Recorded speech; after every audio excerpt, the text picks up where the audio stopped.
अस्सलामुअलैकुम नाज़रीन, तव्हां ॾिसी रहिया आहियो न्यूज़ नाउ। ब्रेकिंग न्यूज़ तव्हां सां शेयर कयूं पिया कराचीअ मां, जिते जस्कम चेयरमैन ऐं साथियुनि जी ज़मानत मंज़ूर कई वई आहे। जस्कम चेयरमैन ऐं साथियुनि खे जेल मां आज़ादु कयो वियो आहे। कराचीअ में बहरिया टाउन केस मां जस्कम चेयरमैन सनान खान कुरैशी ऐं साथियुनि खे आज़ादी मिली वई आहे। लांडी जेल खां गुलशन हदीद ताईं रैली कढी सनान खान कुरैशीअ खे चेयरमैन हाउस पहुचायो वियो आहे। कारकुननि जी विख विख ते कई वई आहे, जॾहिं त केतिरा ई आशिक पहुतल आहिनि ऐं नारनि जी गूंज जारी आहे। जस्कम चेयरमैन सनान खान कुरैशी खे 40 ॾींहंनि खां बाद जेल मां आज़ादी मिली वई आहे।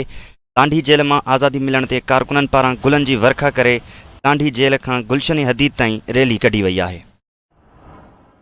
ब्रेकिंग न्यूज़ तव्हां सां शेयर कयूं पिया नाज़रीन त कराचीअ में जस्कम चेयरमैन ऐं साथियुनि जी ज़मानत मंज़ूर कई वई आहे। कराचीअ में बहरिया टाउन केस मां जस्कम चेयरमैन सनान खान कुरैशी ऐं साथियुनि खे आज़ादी मिली वई आहे। लांडी जेल खां गुलशन हदीद ताईं रैली कढी सनान खान कुरैशीअ खे चेयरमैन हाउस पहुचायो वियो आहे। कारकुननि जी विख विख ते आजियां, जॾहिं त केतिरा ई आशिक पहुतल आहिनि। नारनि जी गूंज जारी आहे।